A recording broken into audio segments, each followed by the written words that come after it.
میں اپنے ارد گرد کی چیزیں توڑ دیا کرتا۔ میں بچپن ہی سے ایسا تھا اور میری عادت مجھے خود بھی بہت بری لگتی تھی۔ میری بہن ناراض ہو کر اپنے سسرال چلی گئی اور کہا کہ اب وہ کبھی اس گھر میں قدم نہیں رکھے گی۔ وہ شروع سے ہی جذباتی تھی، پر مجھے گھر میں کوئی نہیں سمجھتا تھا۔ بڑی بہن جتنی سمجھدار تھی اتنی ہی میرے معاملے میں ناسمجھ تھی۔ روز نئی لڑکیوں کی تصویریں لا کر مجھے دکھاتی، حالانکہ میں صاف بتا چکا تھا مجھے شادی کرنی ہی نہیں ہے۔ جب جب شادی کا ذکر آتا تھا میرے کانوں میں اپنے ماں باپ کی باتیں گونجا کرتی تھی۔ بابا کہتے کہ میں شادی کر کے پچھتا رہا ہوں، اور ماں کہتی کہ پتہ نہیں کون سا وہ وقت تھا جب میں نے آپ جیسے شخص سے شادی کر کے اپنی زندگی عذاب میں ڈال لی۔ اس وقت ان کے جھگڑے سے ڈر سہم جایا کرتا تھا۔ میری تکلیف کو کوئی بھی نہیں سمجھ سکتا تھا۔ ماں اور بہنوں کے مجبور کرنے پر میں لڑکی کی تصویر دیکھ لیتا، پر مجھے کوئی بھی لڑکی پسند نہیں آتی۔ میرے ذہن میں میری بیوی کو لے کے جو خاکہ بنا ہوا تھا وہ کچھ اور ہی تھا۔ میں اپنے جیسے لوگوں میں شادی کرنا چاہتا تھا، اور لڑکی بھی ایسی چاہتا تھا جو بالکل سادہ سی ہو، جس کا مزاج سادہ سا ہو، جو مجھے سمجھتی ہو۔ میرا باپ کبھی کبھار مجھے ملنے آ جایا کرتا تھا۔ اسے یہ بھی پتا تھا کہ میں کہاں پر جاب کرتا ہوں، مگر میں انہیں کوئی لفٹ نہیں کرواتا تھا۔ انہی دنوں میرے باس کی بیٹی میرے گھر آنے لگی، اور جیسے ہی اس کو پتا چلا کہ میرے گھر والے میرے لیے لڑکی ڈھونڈ رہے ہیں تو وہ مجھ سے کہنے لگی وہ تو بس مجھ سے شادی کرے گی اور مجھے کسی اور کا تو کسی صورت نہیں ہونے دے گی۔ مجھے اس کی اس بات سے بہت غصہ آیا۔ میں نے کہا کہ یہ بات اپنے ذہن سے نکال دو، تم میرے باس کی بیٹی ہو، صرف اس وجہ سے لحاظ کر رہا ہوں، ورنہ تمہارے جیسی لڑکیوں کو تو میں منہ تک نہ لگاؤں۔ وہ انتہائی غصے میں گھر سے چلی گئی، اور اگلے دن باس نے مجھے جاب سے نکال دیا، اور میری پریشانی مزید بڑھ گئی۔ میں جاب کے لیے دھکے کھانے لگا۔ جہاں میں جاتا وہاں سے اگلے دن ہی مجھے نوکری سے نکال دیتے۔ میں اچھے سے جان چکا تھا کہ یہ سب باس کی بیٹی کرینہ کروا رہی ہے۔ وہ بگڑی ہوئی لڑکی تھی جس سے اپنی توہین برداشت نہیں ہو رہی تھی، پر میں بھی ضدی تھا۔ مجھے جو چھوٹی موٹی نوکری ملتی میں کرتا رہتا، اور پھر ایک دن کچھ گنڈے گھر آ کر میرے گھر والوں کو دھمکیاں دینے لگے اور سامان کی توڑ پھوڑ کر کے چلے گئے۔ مجھ سے اپنا غصہ برداشت نہیں ہوا، میں سیدھا باس کے گھر چلا گیا۔ ادھر دیکھا تو وہاں ابا بیٹھے تھے، اور مجھے دیکھتے ہی خوشی سے میرے گلے ملے اور کہنے لگے کہ مبارک ہو، میں نے تمہارا اور کرینہ کا رشتہ طے کر دیا ہے۔ تمہارے باس ذیشان صاحب تو بہت اچھے انسان ہے، دیکھو میری زمین کا اتنا پرانا کیس منٹوں میں انہوں نے ختم کروا دیا۔ میں اپنے باپ کے سامنے کھڑا تھا۔ میں نے ان سے پوچھا کہ آپ میرے کیا لگتے ہیں؟ میرا اور آپ کا رشتہ ختم ہو چکا ہے، آپ نے مجھ سے پوچھے بنا یہ رشتہ کیسے طے کر دیا؟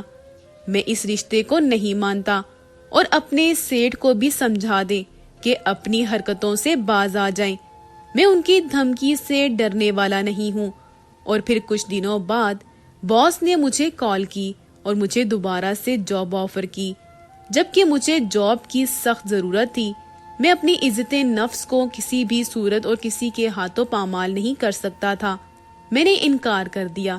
ایسے کئی ماہ گزر گئے جب مجھے ایک اور بہت اچھی جگہ نوکری مل گئی، اور تنخواہ بھی پہلے سے زیادہ تھی۔ میرا باس بھی بہت اچھا تھا، اور میں ان کو پہلے ہی اپنا سارا مسئلہ بتا چکا تھا۔ انہوں نے کہا کہ ہم نے تمہیں تمہاری قابلیت پر جاب دی ہے، اور کسی کے کہنے پر ہم کبھی بھی تمہیں اس جاب سے نہیں نکالیں گے، تم بے فکر رہو۔ یہاں پر کچھ ہی سال میں میرا ایک مقام بن چکا تھا، اور میرے مالی حالات ہر لحاظ سے اچھے ہو چکے تھے۔ جب ایک دن روتے ہوئے میرے سابقہ باس کی بیٹی کرینہ مجھ سے معافی مانگنے آئی۔ میں پہلے بھی اسے کئی لڑکوں کے ساتھ گھومتے پھرتے دیکھ چکا تھا، اس کے کافی افیئر رہ چکے تھے، لیکن امیر کبیر باپ کو اپنی بیٹی کی کوئی پرواہ نہیں تھی۔ وہ تو بس پیسہ کمانے میں مصروف تھا۔ اور جب کرینہ مجھ سے معافی مانگنے آئی تو وہ بہت بدلی ہوئی تھی. پھر مجھ سے معافی مانگی. میں نے اسے معاف کر دیا اور اس نے کہا کہ میری ماں بہت بیمار ہیں اور بابا نے بھی ہمیں گھر سے نکال دیا ہے. مجھے یہ سن کر بہت افسوس ہوا تھا. کچھ دیر بعد وہ بولی, مجھے گھر تو چھوڑ دو, اسی بہانے تو میری ماں کی طبیعت بھی پوچھ لینا. میں جاننا نہیں چاہتا تھا پر وہ زبردستی مجھے اپنے ساتھ لے گئی اور جب میں وہاں گیا تو اس نے مجھے ایک کمرے میں بٹھا دیا اور جوس لا کر دیا اور کہا کہ تم یہ جوس پیو, میں ماما کو بلا کر لاتی ہوں. جوس کو پیتے ہی مجھے ہوش نہ رہا. صبح آنکھ کھلی تو وہاں کوئی نہیں تھا اور پولیس مجھے ایک لڑکی کے ساتھ زبردستی کرنے پر پکڑ کر لے گئی. یہ سب اتنا اچانک ہوا تھا کہ مجھے کچھ سمجھ نہیں آئی تھی. میں ڈر گیا تھا اگر کسی کو پتہ چل گیا تو میرے خاندان کی عزت بھی خاک میں مل جائے گی. مجھے تھانے میں شام ہو چکی تھی جب مجھے میرا ایک دوست لینے آیا اور میری ضمانت ہو گئی. میری طبیعت ابھی تک خراب تھی.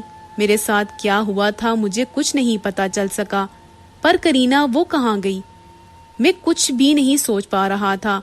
جب ڈاکٹر نے بتایا کہ مجھے بہت زیادہ مقدار میں نشہ دیا گیا ہے جس نے میرے پورے جسم پر اثر کیا ہے, پھر مجھے سمجھ آیا کہ وہ معافی وہ سب ناٹک تھا. اصل میں کرینہ نے مجھ سے اپنی بے عزتی کا بدلہ لینے کے لیے یہ سب کیا تھا اور مجھے پولیس کے حوالے کیا تھا. میں سوچ بھی نہیں سکتا تھا کہ وہ اتنی گری ہوئی حرکت کرے گی. لیکن وہ خود کہاں ہے؟ میں جرم نہ کر کے بھی اپنی نظروں میں مجرم بن گیا تھا. مجھے اس گناہ کی سزا ملی جو میں نے کیا ہی نہیں تھا. پھر میں گھر آ گیا. میں سیدھا کمرے میں چلا گیا. یہ کیا ہو گیا تھا؟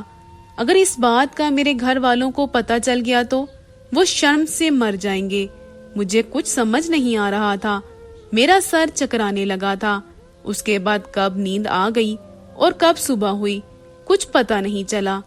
اماں کی آواز دینے پر مشکل سے آنکھیں کھول سکا. اماں نے کہا, کیا ہوا بیٹا, تمہاری طبیعت تو ٹھیک ہے؟ میں نے کہا کہ کچھ نہیں, بس سر میں درد ہے. اماں نے کہا کہ ناشتہ کر لو پھر میرے ساتھ ڈاکٹر کے پاس چلو. میں چونک کر اٹھ گیا. میں نے کہا کہ ڈاکٹر کے پاس کیوں چلوں؟ اماں نے کہا کہ کیا ہوا زبیر, تم اتنے گھبرا کیوں گئے ہو؟ میں ابھی تک اس واقعے سے نہیں نکل سکا تھا. میں نے کہا تھا کہ کچھ نہیں, آپ پریشان مت ہوں, میں بالکل ٹھیک ہوں. پھر میں فریش ہو کر کام پہ چلا گیا. وہاں پر بھی کچھ کام نہیں کر پا رہا تھا. میرے دوست نے کہا, کیا بات ہے, لگتا ہے کہ نیند پوری نہیں ہوئی جو اتنا گمسم سے ہو. اس نے کہا کہ میرے خیال میں تمہیں گھر پر ریسٹ کرنا چاہیے, مجھے تمہاری طبیعت ٹھیک نہیں لگ رہی. پھر اس نے کہا کہ زبیر, جو بھی ہوا اسے ایک برا خواب سمجھ کر بھول جاؤ. میں نے کہا کہ تم جانتے ہو میں کبھی مر کر بھی ایسا گرا ہوا کام نہیں کر سکتا. میرے دوست نے کہا کہ تم پریشان نہیں ہو, جس نے تمہیں پھنسانے کی کوشش کی وہ اپنے انجام کو پہنچ چکی ہے. میں نے اپنے دوست کی طرف دیکھا اور کہا کہ کیا مطلب ہے تمہارا؟ دوست کہنے لگا, جس نے تمہیں تباہ کرنا چاہا, تم جانتے ہو کہ کرینہ امیر باپ کی بگڑی ہوئی بیٹی تھی. اس نے سب تمہیں بدنام کرنے کے لیے یہ سب کیا تھا. جانتے ہو کل رات حد سے زیادہ نشہ کرنے کی وجہ سے اس کی موت ہو گئی ہے اور کچھ لوگوں کا کہنا ہے کہ اس نے خودکشی کی ہے. میں نے کہا کہ اس نے ایسا کیوں کیا؟ اب تو وہ مجھ سے بدلہ لے چکی تھی. کرینہ کی موت کا سن کر میرا آفس میں رکنا محال ہو گیا تھا. میں فوراً وہاں سے نکل آیا. رات کافی ہو چکی تھی. سارا دن میں ایسے ہی پھرتا رہا. پھر تھک ہار کر سڑک کے کنارے ایک بینچ پر بیٹھ گیا. میں نے کیا کیا تھا؟ کچھ نہیں. پھر بھی یہ بات کہ کوئی عورت اتنی کیسے گر سکتی ہے. کرینہ نے میری اور اپنی عزت خود اپنے ہاتھوں سے تباہ کی. میرا تو کوئی قصور ہی نہیں تھا. میں تو بلا وجہ اس کی سازش کا حصہ بن گیا تھا. اس نے بدلہ لینا تھا تو مجھے اپنی گاڑی کے آگے دے دیتی. لیکن اتنا گھٹیا الزام نہیں. کیسے جی سکوں گا اس ناکردہ گناہ کو اٹھا کر. میرے دوست نے مجھے کال کی اور کہا کہ ابھی تک تم گھر نہیں گئے, تمہارے گھر والے پریشان ہو رہے ہیں. میں نے کہا کہ جی چاہتا ہے کہ رات چلتی ہوئی گاڑی کے آگے آ جاؤں, کیوں کیا اس گھٹیا عورت نے میرے ساتھ؟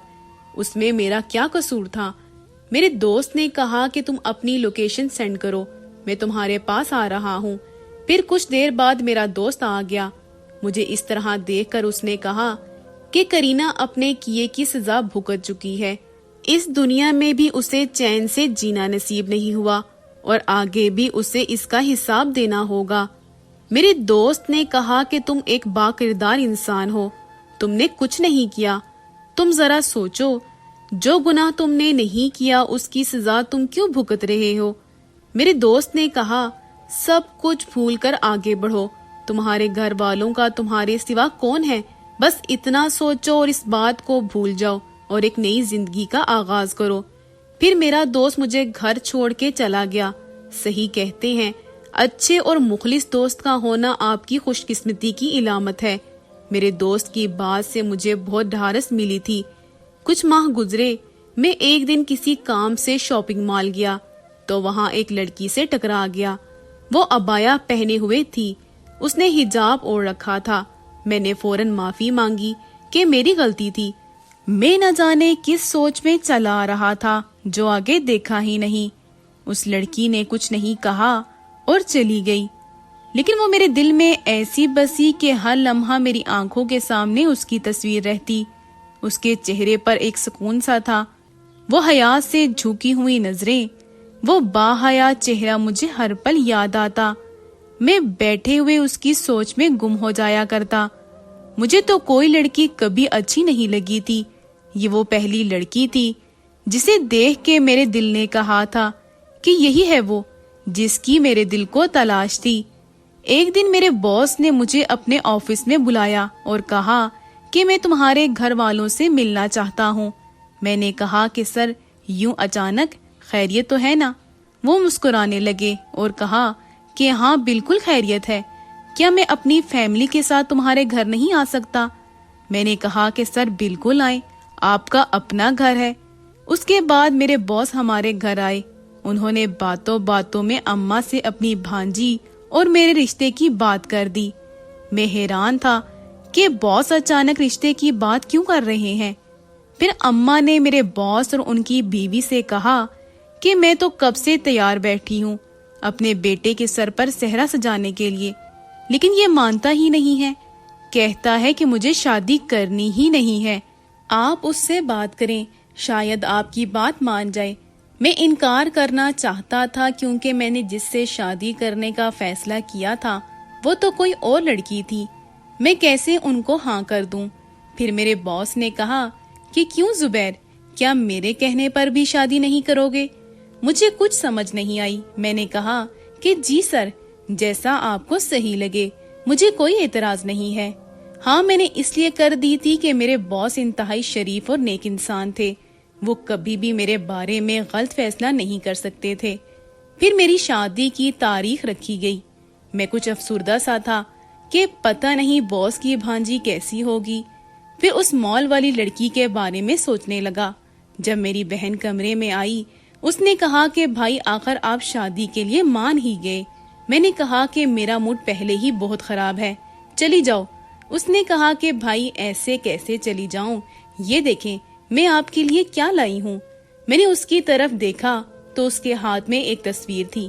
میں نے کہا کہ اب یہ کیا ہے؟ میری بہن نے کہا کہ آپ کی ہونے والی بیوی کی تصویر ہے۔